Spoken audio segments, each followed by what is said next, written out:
Movie का start एक medical college को दिखाते हुए होता है, जहाँ पर प्रोफेसर निक अपने स्टूडेंट्स को इंसोमिया के बारे में बता रही थी। इंसोमिया यानी स्लीपलेसनेस, ये एक ऐसी बीमारी थी जिसमें इंसान स्ट्रेस की वजह से सो नहीं पाता। प्रोफेसर के अकॉर्डिंग स्ट्रेस बहुत ज्यादा होने की वजह से अक्सर लोग हफ्तों या महीनों तक सो ही नहीं पाते, या अगर उन्हें नींद आती भी है तो बहुत कम। और इसी के साथ वो ये भी बता रही थी कि अगर एक इंसान 3 हफ्तों तक ना सोए तो वो अपने सारे होशो हवास खो देता है और कोमा में चला जाता है। और इसके बाद यहीं से हमें मूवी की मेन कैरेक्टर जेन को दिखाया जा रहा था, जिसके पेरेंट्स इस दुनिया में नहीं थे और अब वो अपनी ग्रैंड मदर और सिस्टर के साथ रहा करती थी, जहाँ उसे अपनी पढ़ाई के साथ साथ अपने घर को भी खुद मैनेज करना था। इसलिए उसने एक छोटा सा रेस्टोरेंट बनाया हुआ था और इन सभी चीजों को मैनेज करते करते वो बहुत स्ट्रेसफुल हो गई थी। उसकी स्ट्रेस की सिर्फ यही वजह नहीं थी, बल्कि एक वजह ये भी थी कि उसने अपने घर का अभी तक लोन पे नहीं किया था और इन सारे स्ट्रेस के रिजल्ट में वो इंसोम्निया का शिकार हो गई थी और अब वो अपनी स्टडी को क्विट करना चाहती थी ताकि वो कोई अच्छी जॉब ढूंढकर अपने घर का खर्च उठा सके।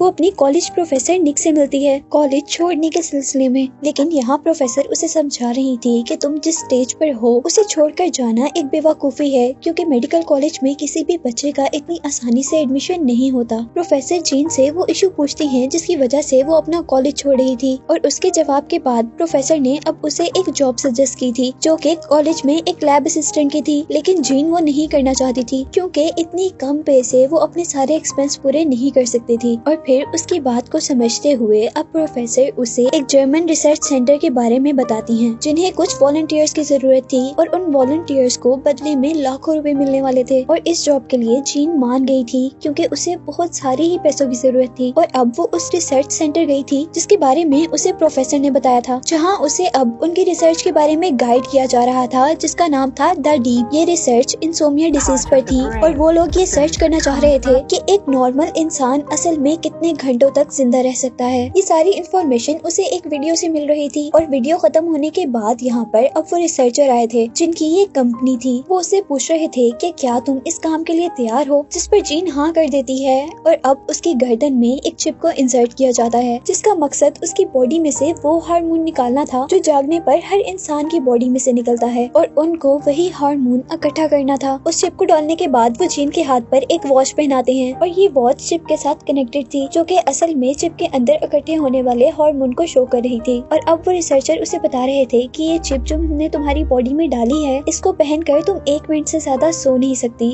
और अगर तुम 1 मिनट से 1 सेकंड भी ज्यादा सो गई तो ये चिप ब्लास्ट हो सकती है, जिसकी वजह से तुम मर सकती हो। और अब वो उससे एक एग्रीमेंट पर साइन ले लेते हैं जिसमें लिखा हुआ था कि वो इस रिसर्च के बारे में किसी को भी नहीं बता सकती। अब मजबूरन जीन को भी उस पर साइन करना ही पड़ा था क्योंकि उसके पास कोई दूसरा ऑप्शन नहीं था और उसे पैसों की बहुत ज्यादा जरूरत थी। और इसके बाद हम जीन को उसके घर पर देखते हैं, जहाँ पर अब 1 दिन गुजर चुका था और उसकी वॉच उस चिप में हार्मोन के जमा होने का लेवल 42 बता रही थी और उसे आज रात सोना नहीं था, इसीलिए वो अपनी ग्रैंड माँ के पास चली जाती है, उन्हें मसाज देती है और पूरी रात स्टडी करने के बाद नेक्स्ट डे हम उसे कॉलेज में देखते हैं, जहाँ पर उसे उसका क्लास फेलो विन मिलता है और वो उससे उसके हार्मोन लेवल के बारे में ही पूछ रहा था। और ये सुनते ही वो बहुत ज्यादा शॉक हो चुकी थी क्योंकि उसने तो अपने एग्रीमेंट के बारे में किसी को भी नहीं बताया था, फिर ये कैसे जान सकता था। और तब वो लड़का उसे बताता है कि मैं भी डीप का ही एक मेंबर हूँ। तो जीन उससे कहती है कि तुम इतना फ्रीली इस मिशन के बारे में सबसे बात क्यों कर रहे हो, जबकि हमें तो इस मिशन के बारे में बात करने से मना किया गया है। इस पर वो कहता है कि मैं रिसर्चर से पूछ कर आया हूँ, हम आपस में इस बारे में बात कर सकते हैं। और तभी हम देखते हैं कि उनके साथ 2 और लोग आ गए थे, जिसमें एक लड़की थी और दूसरा लड़का जिसका नाम पीच था। वो लड़की एक ब्लॉगर थी, उसे अपनी मेडिकल की स्टडी में बिल्कुल भी इंटरेस्ट नहीं था, वो सिर्फ अपने पेरेंट्स के फोर्स करने पर ये काम कर रही थी।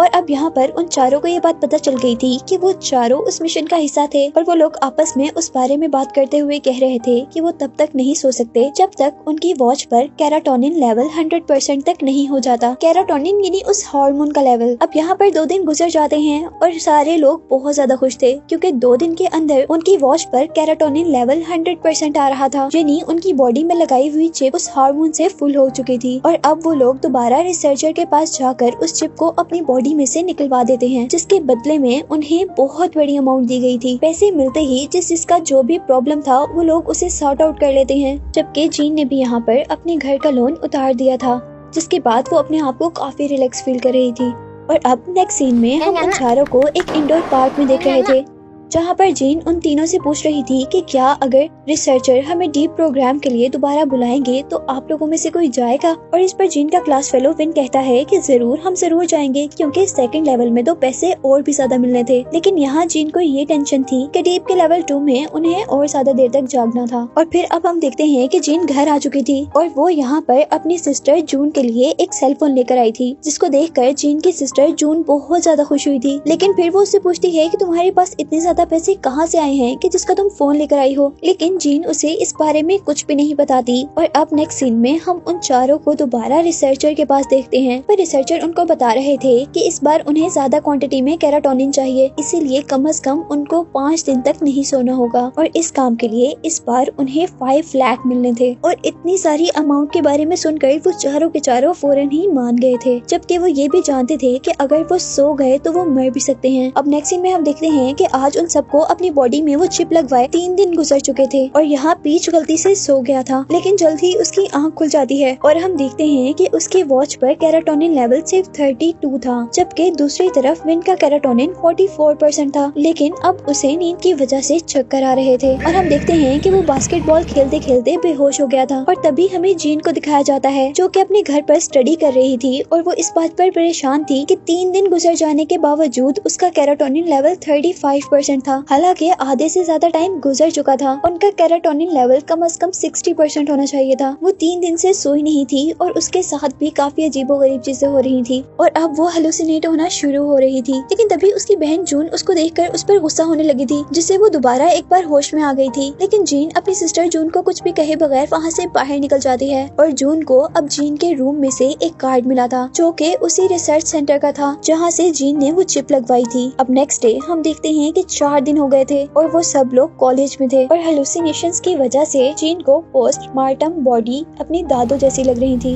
और इसके बाद जब हम उन चारों को इकट्ठा देखते हैं तो वो चारों के चारों ही परेशान थे, क्योंकि उनमें से काफी लोगों का केराटोनिन लेवल 40 तक भी नहीं पहुंचा था, जिसमें से सिर्फ विन का ही केराटोनिन लेवल 52% था। और यहाँ पर जीन अंदाजा लगाती है कि विन क्योंकि वर्कआउट करता है इसीलिए उसका केराटोनिन लेवल सबसे ज्यादा है। और यहाँ जीन सबसे कह रही थी कि हमें केराटोनिन बढ़ाने के लिए जरूर अपने जिस्म का यूज करना होगा, यानी हमें अपनी फिजिकल एक्टिविटीज ज्यादा करनी होगी। और इस बात का अंदाजा उसे विन को देखकर हुआ था, जो कि फिजिकल एक्टिविटीज ज्यादा करता था इसीलिए उसका केराटोनिन लेवल सबसे ज्यादा था, जो कि फिजिकल एक्टिविटीज ज्यादा करता था इसीलिए उसका केराटोनिन लेवल सबसे ज्यादा था। और अब विन उन सबसे कहता है कि हमें एक पूल पार्टी करनी चाहिए, जिसमें हम पानी के अंदर रहेंगे और हमारी फिजिकल एक्टिविटी भी बढ़ेगी और पानी के अंदर रहने की वजह से हमारी नींद भी कम हो जाएगी। उसका ये आइडिया सबको बहुत पसंद आया था, इसीलिए वो बीच के घर पर चले गए थे। और इसी पार्टी के दौरान हम विन को देखते हैं, जो कि उन चारों को एक ड्रिंक पिलाता है, जिसमें उसने एक ऐसी ड्रग मिलाई थी जिसकी वजह से उन्हें नींद ना आ सके, जिसको पीते ही उसका असर जीन के माइंड पर हुआ था और वो यहाँ पर बहुत तेजी से डांस करने लग गई थी। और यहीं पर अब हम उस व्लॉगर को देखते हैं, जो कि पीच के एक सीक्रेट रूम में आई थी और उस रूम में आते ही वो शॉक हो गई थी, क्योंकि पीच के पूरे रूम में उसी की फोटोज लगी हुई थी, जो कि अलग अलग इवेंट्स पर ली गई थी और साथ ही पीच के कंप्यूटर पर उसी की वीडियोस चल रही थी। जहां हमें पता चलता है कि उस व्लॉगर को पहले ही अंदाजा था कि कोई उसका पीछा कर रहा था, लेकिन वो इस बात से शॉक थी कि पीछे क्यों। और यहाँ हम देख रहे थे कि बहुत ज्यादा ना सोने की वजह से उसके माइंड में इतनी कैपेसिटी नहीं थी कि वो इन चीजों के बारे में सोच सके, इसीलिए वो बेहोश हो गई थी। और तभी बाकी तीनों यहाँ पर आकर जल्दी से उसे होश में लाने की कोशिश करते हैं और जैसे ही उसे होश आता है तो वो सब लोग रिलैक्स होते हैं, लेकिन अभी भी वो बहुत ज्यादा परेशान थे, क्योंकि सिर्फ चंद सेकंड तक अगर उसे और होश ना आता तो वो मर सकती थी। लेकिन उसी दौरान हम देखते हैं कि सबका केराटोनिन लेवल 100% हो चुका था और वो लोग जल्दी से जाकर अपनी बॉडी में से वो चिप्स निकलवा लेते हैं, जहाँ पर उन सबको पैसे दे दिए गए थे। और रिसर्चर उनको कह रहे थे कि तुमसे ज्यादा अच्छा आज तक किसी ने भी नहीं किया है। वो उनसे पूछ रहे थे कि क्या आप लोग डीप के 3rd लेवल में हिस्सा लेंगे, लेकिन वो तीनों ही ब्लॉगर के बेहोश होने से बहुत ज्यादा डर चुके थे, इसीलिए वो इनकार कर देते हैं। जबकि रिसर्चर उन्हें बता रहे थे कि डीप के 3rd लेवल के लिए उन्हें 10 लाख दिए जाएंगे। नेक्स्ट डे अब हम जीन को डॉक्टर निक के पास देखते हैं, जो कि उसे कह रही थी कि तुम्हारा रिकॉर्ड पीछे से बहुत कम है, तुमने इतने अच्छे एग्जाम्स नहीं दिए हैं और अगर ये सब उसी रिसर्च सेंटर पर काम करने की वजह से हो रहा है तो तुम और काम नहीं करो, क्योंकि तुम्हारी स्टडी इन सब चीजों सबसे ज्यादा इम्पोर्टेंट है। और तभी वो प्रोफेसर निक को बता रही थी कि मैं तो ये काम पहले ही छोड़ चुकी हूँ। और नेक्स्ट सीन में अब हम उनके कॉलेज में एक एम्बुलेंस को देखते हैं, जिस एम्बुलेंस में एक बच्चे को लेकर जाया जा रहा था और उसके हाथ में वही कैराटोनिन लेवल वाली वॉच थी, जिसे देखते ही जीन समझ चुकी थी कि वो बच्चा अपना मिशन कंप्लीट करने से पहले ही सो गया था, जिसकी वजह से अब वो मर चुका है। और इसके बाद हम देखते हैं कि जीन जैसे ही घर गई थी तो वहाँ उसकी ग्रैंड मदर बहुत ज्यादा बीमार थी, इसीलिए जिन को उन्हें हॉस्पिटल आना पड़ा था और अब उनको एक सर्जरी की जरूरत थी, जिसके लिए बहुत ज्यादा पैसे चाहिए थे, पर जीन के पास वो पैसे नहीं थे। और तभी यहाँ पर जून आकर अपनी सिस्टर को वो सारे पैसे दे देती है। जीन उससे पूछती है कि तुम्हारे पास इतने सारे पैसे कहाँ से आए हैं जून? और अब जून उसे बताती है कि उसने भी डीप प्रोग्राम ज्वाइन कर लिया है, जिसे सुनते ही जीन को बहुत गुस्सा आया था और वो गुस्से में उसे बता रही थी कि तुम जानती हो कि इस प्रोग्राम की वजह से एक बंदा मर भी चुका है। जीन उसे समझा रही थी कि तुम इसको छोड़ दो, लेकिन जून उसे कहती है कि मैं भी तुम्हारी तरह अपनी फैमिली को सपोर्ट करना चाहती हूँ, इसीलिए प्लीज मुझे ये करने दो। और अब नेक्स्ट सीन में हम जीन को उसके घर पर देख रहे थे, जहाँ पर जून को ढूंढने पर उसे वो घर पर नहीं मिली थी, इसीलिए वो फौरन रिसर्च सेंटर गई थी, जहाँ पर उसे उसकी सिस्टर मिल जाती है और वो जल्दी से रिसर्चर को कहती है कि तुम प्लीज मेरी बहन की गर्दन में से ये चिप निकाल दो, अगर तुमने ऐसा ना किया तो मैं पुलिस को बता दूंगी। पर वो रिसर्चर हंसते हुए उसे कहते हैं कि तुम ऐसा कुछ भी नहीं कर सकती, क्योंकि तुम एक कॉन्ट्रैक्ट पर साइन कर चुकी हो जिसमें ये साफ साफ लिखा है कि तुम इस बारे में किसी को भी नहीं बता सकती, इवन अपनी बहन को भी नहीं। तो ये पुलिस क्या चीज है? और ये बात सुनकर वो वाकई बेबस हो चुकी थी। और अब वो रिसर्चर उसे कहते हैं कि अगर तुम अपने तीनों दोस्तों को डीप लेवल 3 करने पर मना लो तो मैं तुम्हारी सिस्टर की गर्दन से ये चिप निकाल दूंगा। और अब वो अपने तीनों फ्रेंड को एक होटल में बुलाती है, जहाँ पर वो बता रही थी कि हम लोगों ने डीप के सिर्फ 2 लेवल्स कंप्लीट किए हैं, जिसमें से सेकंड लेवल को भी कंप्लीट करना बहुत ज्यादा मुश्किल था, जबकि मेरी सिस्टर जून ने 3rd लेवल को भी ज्वाइन कर लिया है, जिससे वो जरूर मर सकती है। और अगर हम उसे बचा सकते हैं तो उसका सिर्फ यही तरीका है कि हम तीनों भी वो लेवल ज्वाइन कर लें। यहाँ पर हम देखते हैं कि जो कि अब जीन को पसंद किया करता था, वो उसकी बात मान जाता है, लेकिन उसके बाकी दूसरे साथी यानी पीच और वो व्लॉगर नहीं माने थे, क्योंकि वो दोनों अभी तक डरे हुए थे। और यहाँ जीन उन्हें समझा रही थी कि प्लीज मेरी हेल्प करो, क्योंकि हम लोग तो बड़े हो गए हैं, हम किसी न किसी तरह उस प्रोग्राम के अंदर जाकर उसे कंप्लीट करने का हल निकाल लेंगे और जून की भी हेल्प कर सकेंगे। लेकिन जून अभी बहुत ज्यादा छोटी है, वो ये काम नहीं कर पाएगी। और अब जीन का फ्रेंड विन उनकी व्लॉगर फ्रेंड सिन को बताता है कि अगर तुम्हारे पास उस दिन जीन ना होती तो तुम आज मर चुकी होती। और इस बात पर हम देखते हैं कि सिन भी इमोशनल होकर अब उनके साथ आ चुकी थी, लेकिन पीच उनके साथ नहीं था। और जैसे ही वो रिसर्च सेंटर जाते हैं तो वो ये देखकर बहुत ज्यादा खुश हो गए थे कि पीच ऑलरेडी रिसर्च सेंटर में था उनकी हेल्प करने के लिए। और अब जैसे ही वो तीनों डीप लेवल 3 को स्टार्ट करते हैं तो जीन उन सब को अपनी प्रोफेसर निक के पास ले आती है। वो लोग अपनी पूरी स्टोरी प्रोफेसर निक को बताते हैं, जो सुनकर प्रोफेसर निक बहुत ज्यादा परेशान हो चुकी थी, इसीलिए वो उन सबको एक खास इंजेक्शन देती हैं जिनसे उनकी नींद भाग सके। और अब प्रोफेसर निक उन सबको अपने घर पर ले गई थी, क्योंकि उन्हें ये गिल्ट था कि इस रिसर्च सेंटर का उन्होंने ही इन सबको बताया था। वो उनको अपने घर इसलिए लेकर गई थी कि वहाँ ये सारे एक दूसरे के साथ रहकर एक दूसरे की हेल्प कर सके जागने में। और अब नेक्स्ट डे हम देखते हैं कि उनका कैराटोनिन लेवल सिर्फ 5% हुआ था, इसीलिए नेक्स्ट डे वो दोबारा वही डोज ले लेते हैं जो प्रोफेसर निक ने उन्हें फर्स्ट डे दी थी। जिसके बाद हमें 3 दिन बाद का सीन दिखाया जाता है, जब उनका कैराटोनिन लेवल सिर्फ 29% था। और आज 5वें दिन वो सारे हेलुसिनेशन का शिकार हो चुके थे, यानी उनके माइंड में अजीबोगरीब थॉट्स आ रही थी। जिस तरह विन को थॉट आ रही थी कि उसकी मॉम जो कि मर चुकी हैं वो उसे बुला रही हैं, जबकि सिन जो कि एक ब्यूटी व्लॉगर है उसे नजर आ रहा था कि उसके पूरे फेस पर बहुत बड़े बड़े पिंपल्स निकल चुके हैं, जिसकी वजह से वो कभी मॉडल नहीं बन पाएगी। और यहीं पर हम देखते हैं कि जीन भी अपने पेरेंट्स को याद कर रही थी, और यही सबसे बुरी हालत जून की थी, जो कि अब बिल्कुल मरने वाली थी। एक एक कर अब सबकी हालत बहुत ज्यादा बुरी हो चुकी थी। और तभी हम देखते हैं कि जून के पास जल्दी से जीन आती है और वो अपनी बहन को बचाने की कोशिश कर रही थी। और यहीं पर अब सबको कुछ टूटने की आवाज आई थी, और सब लोग जैसे ही वॉशरूम की तरफ जाते हैं तो वो देखते हैं कि सिन ने वॉशरूम का मिरर तोड़ दिया है। और सिन जैसे ही जीन को देखती है तो वो उस पर बहुत ज्यादा गुस्सा हो रही थी, क्योंकि उसे लग रहा था कि जीन की वजह से ही तो उसके फेस पर ये पिंपल्स निकले हैं और उसी की वजह से उसका करियर तबाह हो गया है, वो कभी मॉडल नहीं बन सकती। यहाँ उसका फ्रेंड विन उसे समझाने लगा था, लेकिन सिन किसी की भी बात सुनने को तैयार नहीं और वो विन पर ही गुस्सा हो रही थी। और इसी सब के दौरान हम देखते हैं कि उनकी टीम के दोनों लड़कों के दरमियान भी लड़ाई शुरू हो गई थी। और इस सब के बारे में जीन प्रोफेसर निक को रिपोर्ट करने के लिए जैसे ही अब उनके ऑफिस में जाती है तो वहाँ वो बहुत सी रिकॉर्डिंग्स देखकर शॉक हो चुकी थी, क्योंकि ये उन्हीं की रिकॉर्डिंग्स थी। और यहाँ उन पर मूवी का सबसे बड़ा सच रिवील हुआ था कि असल में जर्मन कंपनी प्रोफेसर निक की ही थी और रिसर्चर जो हर बार उनको मिलता था और उनकी बॉडी में चिप इंसर्ट किया करता था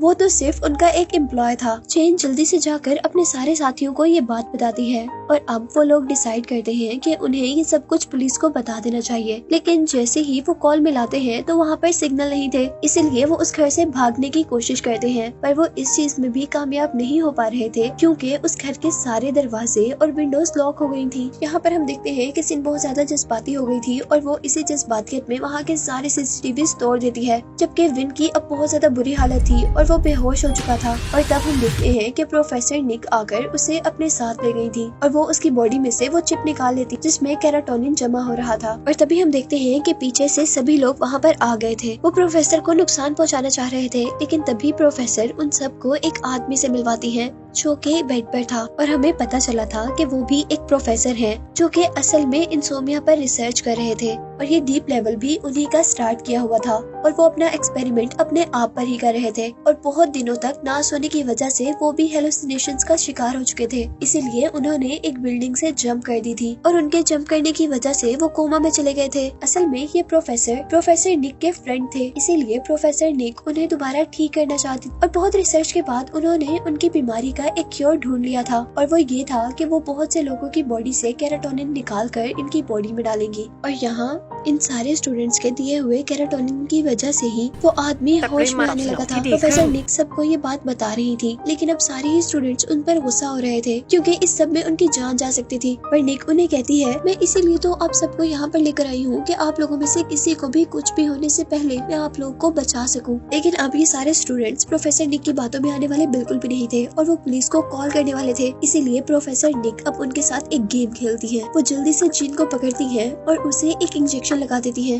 जो कि कार्डिक अरेस्ट का था, यानी जिससे हार्ट बीट बहुत ज्यादा स्लो हो जानी थी। वो सारे लोग मिलकर किसी न किसी तरह प्रोफेसर निक से लड़कर जीन को बचा लेते हैं, लेकिन उतने में वो देखते हैं कि उसकी हार्ट बीट बिल्कुल 0 हो चुकी थी और उसकी वॉच पर एक वार्निंग आ रही थी जिसके अकॉर्डिंग या तो उन्हें कुछ ही सेकंड में जीन को उठाना था, नहीं तो वो मर जाती। वो सभी लोग इस सिचुएशन से बहुत ज्यादा परेशान थे, पर अचानक खुशकिस्मती से जीन को होश आ गया था और उसको होश आने के बाद वो लोग काफी खुश थे और अब उन्होंने प्रोफेसर निक को भी अरेस्ट करवा दिया था। और मूवी के एंड पर हमें पता चलता है कि डीप लेवल 3 के उन सबको कोई पैसे नहीं मिले थे जिसके लिए उन्होंने इतनी मेहनत की थी, लेकिन उन सबको यहाँ एक साथ रहने से बहुत कुछ समझ आया था। उन लोगों ने मौत को बहुत करीब से देख लिया था, इसीलिए अब उनको लाइफ का असल मतलब समझ आ गया था। वो लोग ये जान चुके थे कि लाइफ एक ही बार मिलनी है और इसी में उन्होंने वो सब करना है जो वो चाहते हैं और साथ ही इसी लाइफ के अंदर ही उन्होंने अपने प्यारों के साथ रहना है। इसीलिए हम देखते हैं कि सिन ने भी मेडिसिन छोड़कर ब्लॉगिंग शुरू कर दी थी,